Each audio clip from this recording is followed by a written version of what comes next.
Hello, and how you doing? Welcome back to Elite Dangerous, everybody. Now today we're going to talk about the difference between a fully engineered FSD and the V1 pre-engineered FSD and why you want it.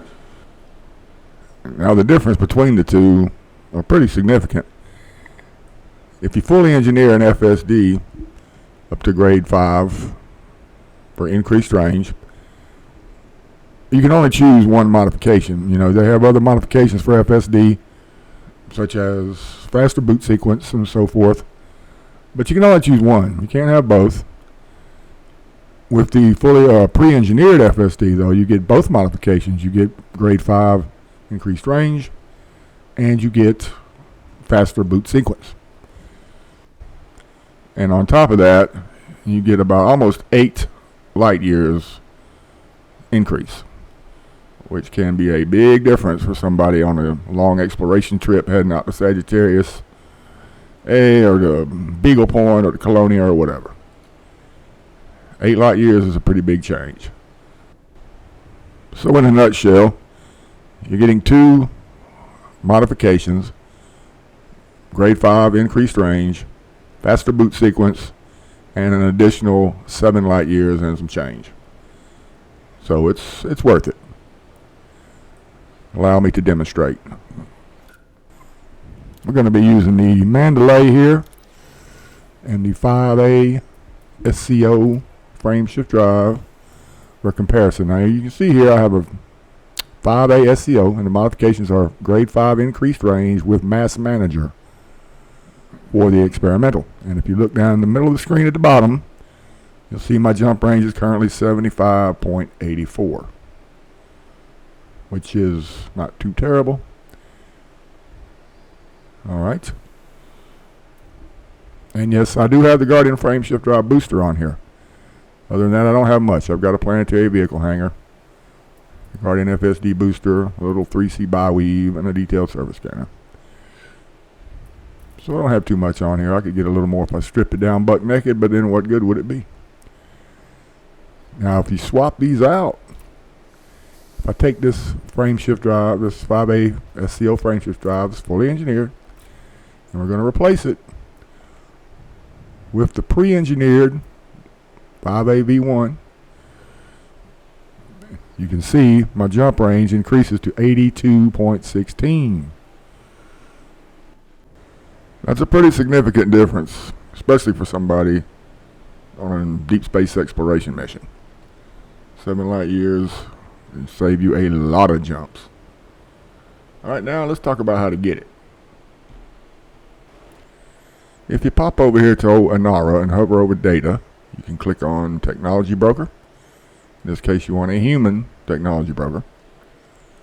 And if you scroll down, you'll see the pre-engineered FCOs, 7A, 5A, 6A, so on and so forth.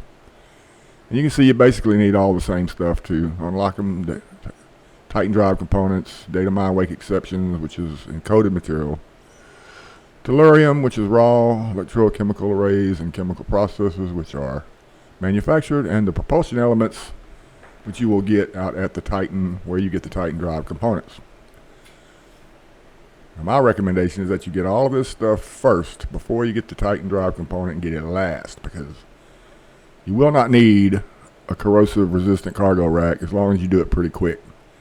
The damage is minimal. If you have all your other stuff ready, you get that Titan drive component last, you can go straight over to the human technology broker once you get all your crap, and you snatch up that Titan drive component. Finding a technology broker close to you will be relatively simple. Up here to search nearest. Near whatever system you're in, type that in, click on station services, find the technology broker, and click search. And you'll see they got human technology brokers and Guardian listed. Listed. We want humans, so we'll be going just 10 light years over to old Dob Rovlowski Enterprise, whatever that is. Now, if you don't have the Sol permit, you can't come to Cochio here in Sol. But if you look on your galaxy map, you'll see all these red tags everywhere. and they are destroyed Titans, which is where you go to get your propulsion elements and Titan drive components. That one's kind of far away there. We'll zip over here to this one. If you have the SAW permit, just go to SAW, go to Coachio. If you don't, you may have to pick one of these other ones, but they will all work. Now, where is this sucker? Excuse me. Okay, there he is, on the end. Kind of look like skill saw blades. Titan Haddad. Must be from Iraq or something. And as you can see, if you zoom out a little bit, there's quite a few of them around. If you have the SAW permit, you can go to SAW. Just go to SAW. Go to the old Coachio.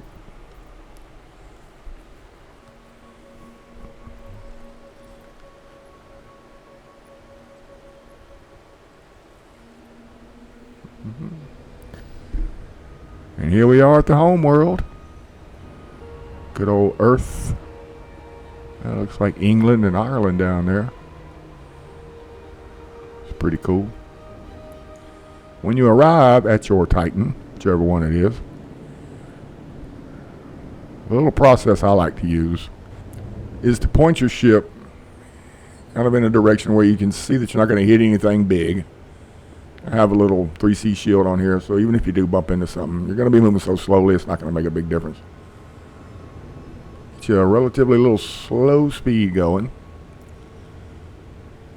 And just take a look at your contacts panel. And just leave it there. As you drift along, let's go a little bit more speed here. There we go. That ought to be good. As you drift along, just watch the contacts panel. And you'll see other things start to pop up. Right now there's some wreckage components, listening post, cargo. Okay, there's some meta alloys popped up. Now, you can snatch some meta alloys up here too while you're at it, but I'm going to show you here in a minute where to farm them things. Now I had some stuff in my inventory that I didn't realize, so I got attacked. I had to go back to my fleet carrier. Then I got a phone call. Some time has elapsed. But when I came back, almost immediately, I haven't been here 5 minutes, and I found these propulsion elements. So we're going to snatch them up real quick. Propulsion elements are a material, or not cargo, and they are non-corrosive, so you don't have to worry about that. Now, I failed to mention that you should bring a cargo or a collector limpet controller and 30 or 40 limpets. A simple little 3A would work. And about 20 or 30 limpets or so. Now, in most cases, you don't want to target anything because your limpet will just die when it comes back. But in this case, we're going to go ahead and target what we want. We'll lose a limpet each time, but that's okay. We've got plenty of them. I just don't want them bringing other stuff in, like other corrosive materials. There it is. Go get it, little buddy. Go to work. Put your work in.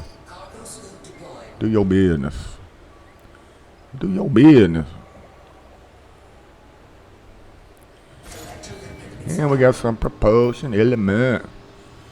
Go to your inventory and scroll on down to the big P. And you can check to see how many propulsion elements you have, which I have 11 at this point. That should be good enough for one. I have 49 limpets.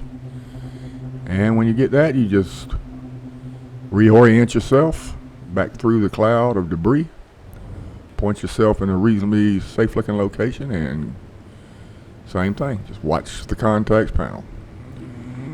Here we got Type 9 Heavy, Corrosive Mechanisms, Titan Partial Tissue Sample. Now I finally found a Titan drive component, which took a good hour or so. I mean, some time has passed. I zigzagged back and forth through this debris field 10 times, and we finally found us a Titan drive component. So we're going to snatch this bad boy up and get up out of here. Same thing. Just creep up on it. Shoot your little collector out. Go get it, homeboy. Handle your business. I need a supervisor. I ain't did nothing. Alright. Yeah, cargo scoop will help. Alright, we got it. So now it's time to head to the human technology broker. Yeah, we don't want that. We ain't worried about that. Our little heart. We got our little Titan drive component. And we got the old target, toxic cargo. The damage is starting. Like I said, it's so small, it really doesn't do much damage. You could probably make 10 jumps to someplace carrying it just like this. And when you get there, you just hit repair. No problem. I'm going back to the fleet carrier and I'm not in Seoul. We are right next to it. Bernard Star. Here we are at the Belowski, whatever the hell this is, where the human technology broker is. Simply go to contacts, technology broker, and we'll click the right tab, and we'll find our V1 engineered FSD class 5. Click on that, and that's all the stuff you need. Click on lock, and it will now be available in outfitting.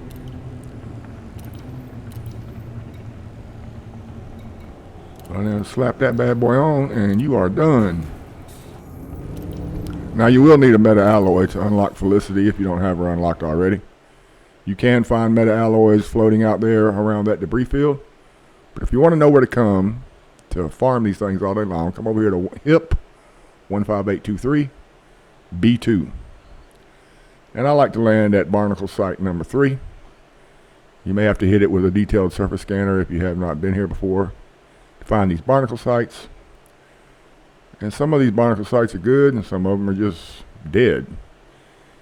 If you land and you look around, like say at this one, you can see there's no glowing, nothing on the top of these little spires. It's just a dead site. But barnacle site 3 has never let me down. So when you get here, hop out in your SRV. Scarab works better because it holds 4 in the cargo instead of 2 as in the Scorpion. And just blow these little piers up and you see these green football shaped mining fragments. Those are meta alloys. Scoop these bad boys up. You'll see there's 3 or 4. Each time you can just log out and log back in. Blast the little spire. And you'll see the mining fragment will hit the ground, the meta alloy. Have your cargo scoop open and make sure you have it targeted. And you'll pick it up. There's a nerd. And when you get 4 and you're Scarab, just come to your ship and transfer them over, however much cargo space you have. If you want to get 50 of them while you're out here, make sure you have 50 cargo scoop. Get the little transfer all to ship, and go get you 4 more. And you can stay out here, and once you get 4, you'll probably have to log out, log back in right where you're sitting, and they will respawn. So we'll exit out real quick, and when you log back in, they'll be there, and you can get these things till you're blue in the face. Maybe you have a fleet carrier and you'd like to get 100 of these or so on your ship to sell them at astronomical prices. Or maybe you just want to have some to share with your friends. For whatever reason, this is a good spot to do it. Well, we'll see you guys in the next one.